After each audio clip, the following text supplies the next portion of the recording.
A giant artifact from the ancient world has been lurking in this lake for centuries. This is on IFL Science. Lake Iznik in Turkey has been holding on to some secrets for centuries, and thanks to some aerial photographs, archaeologists have realized that the Turkish lake holds the sunken ruins of an ancient church and perhaps even a pagan temple, Live Science reports. Back in 2014, the local government of Bursa province took some aerial survey shots of the lake in the town of Iznik in North Turkey.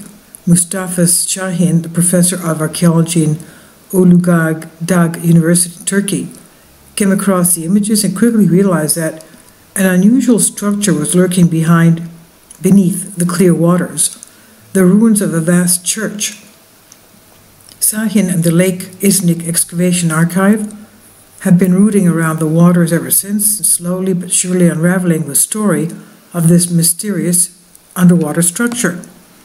Over 4 years after it was first discovered, the site is now being turned into an underwater archaeological museum and hopes to earn a place on the UNESCO World Heritage List. More recent excavation work on the area is also hinting that the church, dated to when this part of Turkey was part of the Roman Empire, almost 2,000 years ago, might have been constructed on top of an ancient pagan temple, which was usually the case. The sunken ruins lay just 3 meters, that's 10 feet below the surface of the water, and about 50 meters or 150 feet from a shore. Around the edge of the structure, there are many rough stones, which could provide some clues as to the story of the church's demise. Quote, "This shows that the structure collapsed. Iznik has gone through many earthquakes that destroyed such structures," end quote, the professor explained. The best known is the one that occurred in 740 AD. Our first observations show that the structure collapsed in this earthquake and that the coastal slide was submerged. The church was subsequently not rebuilt. The church, or basilica, was built under the Romans sometime towards the end of the 4th century AD, when the town was called Nicaea. That's the area of the Nicene Creed. That's the First Ecumenical Council, where the creed of the Christians was written. So this is a very historic place.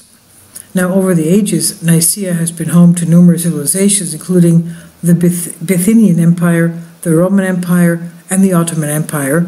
As such, it's also been graced with a huge amount of influence from both Islam and Christianity, the Eastern world and the Western world. Nicaea is perhaps best known for, as we said before, the First Ecumenical Council, which took place in 325 AD under the King Constantine of Rome, who freed Christianity as a religion to be practiced openly, and he stopped, of course, punishing the Christians. Now, the Nicene First Council, for being prominently alluded to in Dan Brown's Da Vinci Code, after Constantine became the first Christian leader of the Roman Empire, he organized a meeting of hundreds of bishops and religious leaders to attempt to formalize a centralized doctrine of Christianity. The decisions and ideas that sprung from this council helped to shape many of the core theological ideas that Christianity still holds today.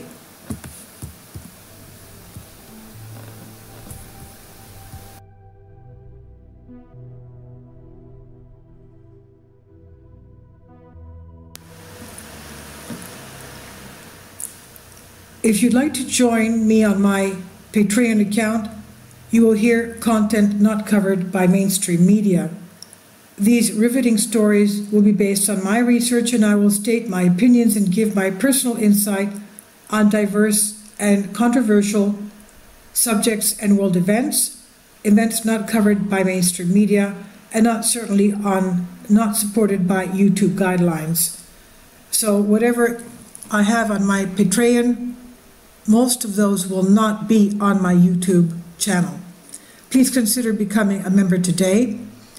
More of the most significant and important videos will be on my Patreon channel. Your support helps me to continue my research and keeps this YouTube channel alive.